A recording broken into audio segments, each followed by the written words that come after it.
Hi everyone, I'm Adam Brady of Straight Blast Warrior JKD and RevisedReality.com. Welcome to Kettlebell Basics. In this series of videos, I'm going to be teaching you and leading you through the 6 fundamental hardstyle kettlebell exercises. And there are more than 6 exercises, but these are really the foundation of all kettlebell training in my opinion. And because I'm kind of a minimalist, I feel like if you work these particular exercises, they will kind of unlock all of the kettlebell training that you can do from this point forward. They are really like the framework, the ground level of all good kettlebell training. So I'd like to help you understand them. I'll break down the specifics of each technique, and then we'll go through them so you can experience what they're like and start to put them into practice in your own training. So what this video is going to be basically is like Kettlebell 101, an introduction to what the benefits and attributes of kettlebell training are, as well as some really important specifics and foundational principles that you need to know before you get into your training with kettlebells. So let's just start and recognize that kettlebell training is very, very unique. It's not a normal weight training experience where you can just go mindlessly pick up a couple of weights and heave them around. It's a completely different paradigm from what you might be used to from any type of training that you've done before. If you've never worked with kettlebells, especially the hardstyle school of kettlebell training, it is a whole body workout, a mind-body experience that is so powerful and profound at just about every level. And I absolutely love kettlebell training. I've been doing it for about 8 years right now. I have 2 different certifications, one from the HKC, which is the Hardstyle Kettlebell Challenge through Dragon Door, and then I have another action strength functional fitness certification through the JKD Athletic Association. And on top of that, over the years, continuing to train and refine my own experience of kettlebells, I've added and modified certain things. I have a very mindful approach from my yoga and meditation background, so I add that in as well. So all of these different things make a unique experience of kettlebell training for me that I'd like to share with all of you, so that you can start to, if you've never done kettlebell training before, you can start to make your way into it and use this as the little baby steps to know how to do the foundational techniques that will really set you up for a potential lifetime of kettlebell training, whether that's to build strength or lose weight, build muscle mass, have a sport-specific skill set you want to build and add functional strength to that. So all of these things woven in together, a very, very powerful package in this one small tool that you've got here that you can take with you. It's portable, you can use it outside, you can use it inside, you can use it in so many different ways. It's just really an incredible piece of equipment. So treat this as an introduction. It's not an end-all be-all. There are a lot of people who have great experiences and videos on kettlebell training, but if this is just something that can open the door for your training and you can learn more about it, if you want to read books on it from here, if you want to go do certifications through Dragon Door, the HKC, the RKC, Strong First, etc., those are great things to continue to build upon your kettlebell training with. But this is just the beginning, so you can work on these 6 foundational exercises. We'll do some combinations a little bit later on, but that way it'll give you a good working ground floor of what kettlebell training is all about.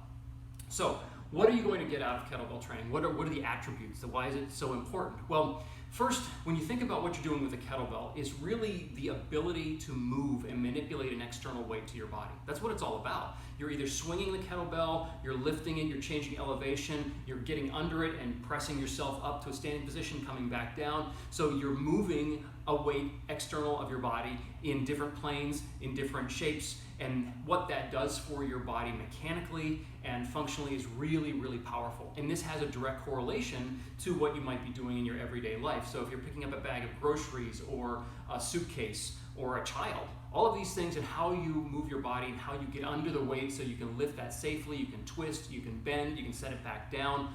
All of those things really, really powerful. And then outside of daily activity, you have sport-specific things and that build strength for any activity that you're going to do, whether it's football or baseball or basketball. For me, martial arts training, and you'll see when we get to the get up, there is a direct one-for-one correlation between virtually each piece of the get up and Brazilian Jiu-Jitsu, what you're doing with your hips and how you swing them and move around that weight. So really, really powerful stuff there. It also is going to help build body mechanics. It's going to help you have a better understanding of your hip placement, where your weight is, your posture, how you're carrying yourself. All these things come through kettlebell training. It's really kind of an evolutionary process that you learn about yourself and what you're able to do. It's going to build cardiovascular strength like probably nothing you've ever imagined before. High sets of swings or snatches will leave you completely gassed out, but it builds so much breath capacity. It's really an amazing tool. movement patterns, mental toughness. As you get through some of these reps and as you're using this strength, you have to stay focused. You have to get your intention locked on what you're going to do and commit to moving through this. And it's just, it has this amazing carryover effect. The Dragon Door community calls it the what the hell effect, where you're doing the kettlebell exercises and then you start to experience these benefits in other areas of your life that there you can't see any direct correlation to. So it's a really powerful way that kettlebell training has an effect on virtually everything you're doing in your life. It's going to make you a stronger person. It's going to help unlock levels of strength that you have inside you don't even know are there. You just got to tap into them and wake that up and recognize that you've got this strength, and this is a great tool for building that.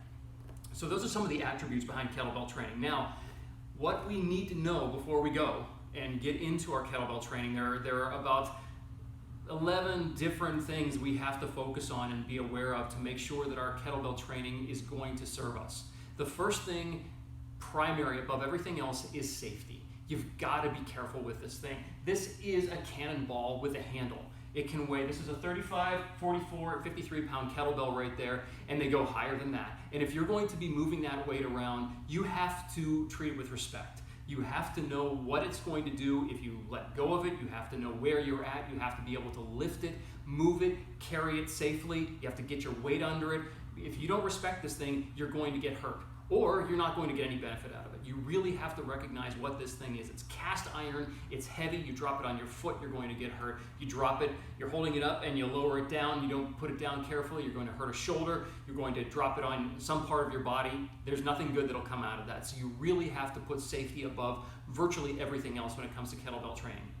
So you know that this is really, really, really important. They say in kettlebell training, it's your fault. You have to know and be responsible for what you're doing with the kettlebell training. So recognize that right out of the gate, okay? So you can get out of the way if you need to. You have to know your space around you. Is anybody else there? If I drop this, what's it going to land on? If I'm potentially moving it from one place to another, am I setting it down safely? Could it damage something? All those things have to be taken into account. So safety is the first thing. The second thing, shoes or bare feet recommended for kettlebell training is always going to be bare feet. And that's because when we are starting in any kettlebell movement, you want your feet to almost grip the floor. You want to have a good, like we say in jiu-jitsu, a good base. So you can feel your feet pressing down. In this case, I've got mats. But if you're outside or whatever floor surface you're on, you're really going to have a much flatter footprint on that surface if you aren't wearing shoes. If you're going to wear shoes, something like grappling shoes or real flat sneakers without any lift behind them. Running shoes, sneakers, things like that, they've got that extra spongy lift. That's going to lift your heel off. It's going to throw your balance off. It's just not going to be a good situation, and it's not the way you want to use for kettlebell training, at least in this particular school of kettlebell. Okay, next, there are three fundamental components of the action strength training that I want to carry over into this that we can talk about for kettlebells. First is posture. And as you'll see, as we get into the individual exercises, keeping a neutral spine is so very, very important. And when I say neutral, I don't mean totally vertical. I just mean that your back is straight. If you start to round or hunch, that's going to put an enormous amount of stress on the posterior chain of your lower back. And if you're carrying this kind of weight, swings, presses, anything of that nature, you're going to get hurt. So it's really important to keep that good posture, good neutral spine, shoulders are back and down. You'll feel this as we start to get into the swing and we identify the difference between a squat and a hinge. So we'll talk about that in the future, but just know how important posture is through all the kettlebell movements. Second is breathing. Breathing so very, very important. As I talked about, cardiovascular strength is going to build through your kettlebell training, but different types of movements demand a different type of breathing. And we'll talk about those movements in a moment, but for now you have to recognize that you really have to be functional in your breathing. You have to recognize how deep you have to breathe. You have to keep that under control, because as you get into high reps or you're working through some of these exercises, if your breathing goes, you're going to gas out, you're not going to be able to complete the set, and you're not going to maintain your good form. So you want to control your breathing and recognize how important that is to the whole process. Third thing from the action strength portion of this is intention. In other words, you need to have a focus. You need to say, okay, this is what I'm going to do. You have to be present. You have to be mindful in everything that you're doing with a kettlebell. There is no distracted driving when it comes to a kettlebell. You can't afford that, because you're going to get injured or you're not going to get any benefit out of it. You really have to be totally present, which kind of plays into the next point, which is just being mindful. My experience, practicing and teaching meditation and yoga is that you can derive so much benefit from whatever you're doing by being present. And nothing brings you into the present moment like a kettlebell. If you let go of it, it's like with nunchucks or any other weapons training in martial arts. If you're spinning a stick around and you're not paying attention, you're going to whack yourself in the head or in the groin or in the knee, and it's not going to be good. Same thing with this. You have to pay attention to it. You have to be present right here, right now. So whatever's going on in the past and the future, get that out of your mind. Focus on your breathing, focus on the posture, the breathing, the intent, and be mindful. That's really, really important. And you'll see, as you start to do these lessons, you'll really start to shift your awareness, and they can have just like this mind-expanding experience of high reps and just breathing full and deep. It's really, really an amazing experience. Full body exercises, that's the next thing. So these exercises, all 6 of these, it's not an isolation exercise. A lot of times you go to the gym and you think about, okay, I'm just going to isolate my bicep or my quads or a certain part of my body. Kettlebell training, these exercises in particular, focus on your entire body. Everything's engaged. That's part of the hardstyle concept, is this kind of this snap. Everything locks in. It's like your body becomes turned to stone at the peak of each movement. So you're really kind of like that snap, that karate punch, like that hard, everything tightening up. So it's a full body exercise that demands as much recruitment of muscle tissue as you can afford. So you bring everything together. It's all behaving in union, in this whole unity of that movement. So keep that in mind when we talk about the weights, which is the next thing. You know, what size kettlebell should you start with if you've never used a kettlebell before?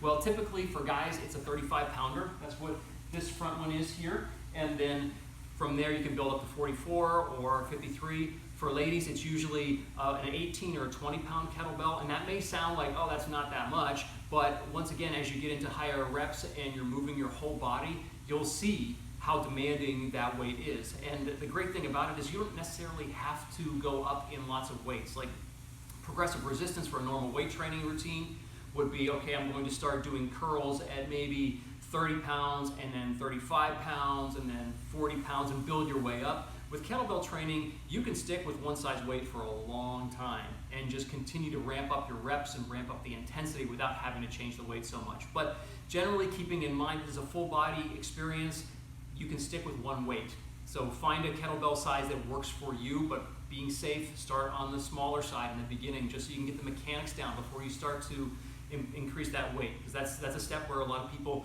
they want to jump up to a bigger weight very quickly, and that's where you can get hurt. Okay, number 9, the 2 different types of kettlebell movements, ballistics and grinds. Ballistics are the hard, snappy movement. It's like a punch. It's really crisp, it's clean, it's like a pow with the snap of the swing, the clean, and the snatch. Those are all ballistic movements. They're really hard hitting, and the breathing goes along with that. So it's very driving breathing that goes with that particular movement. The other type of movement is a grind.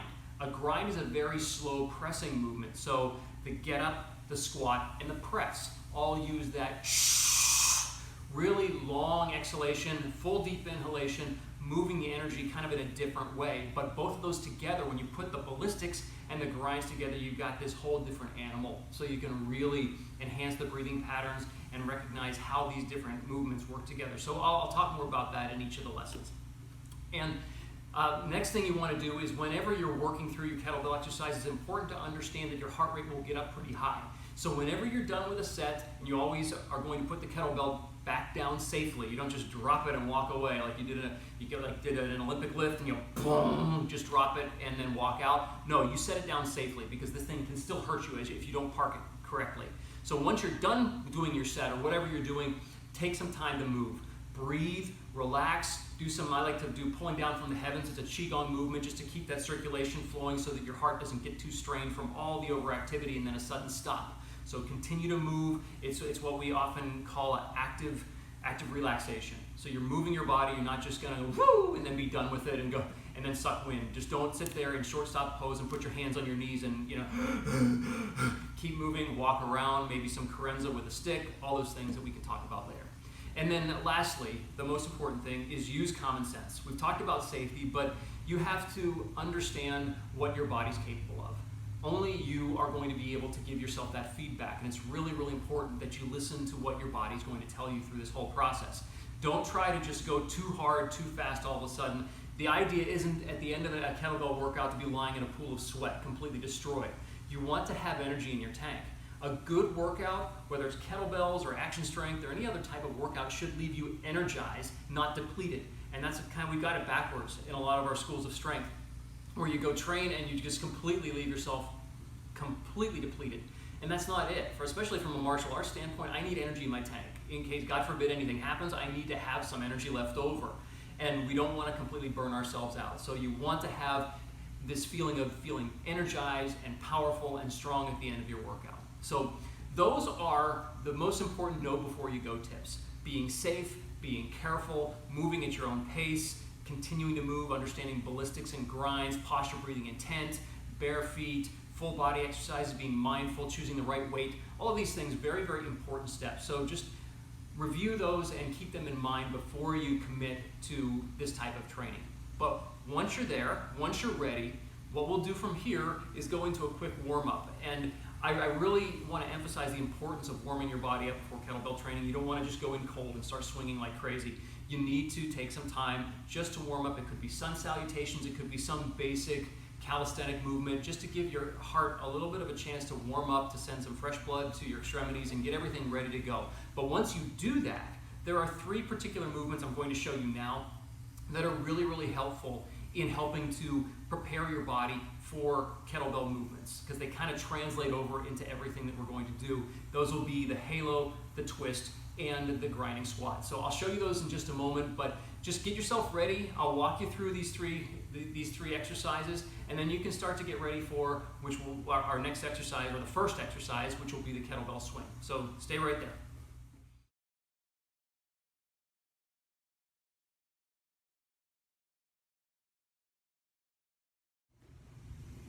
So as I mentioned, you want to make sure that you warm your body up prior to kettlebell training. That could be a traditional warm-up of some kind, whatever works best for you. But when it comes to the actual specifics and body mechanics of kettlebell training, there are 3 warm-up exercises that can be really, really beneficial.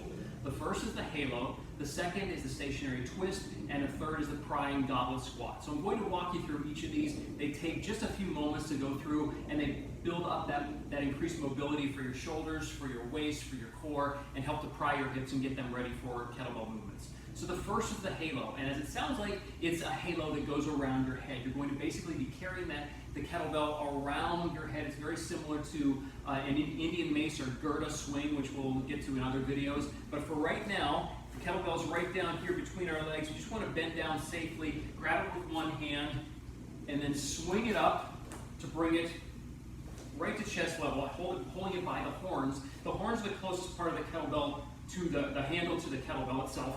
Bring it in, elbows nice and tight. I like to rest the kettlebell right kind of in the center of my abdomen here.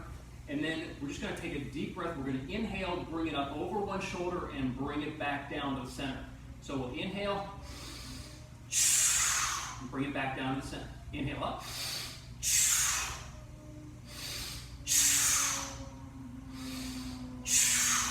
4, 5, 6, 7. Let's go in the opposite direction for 7. 1,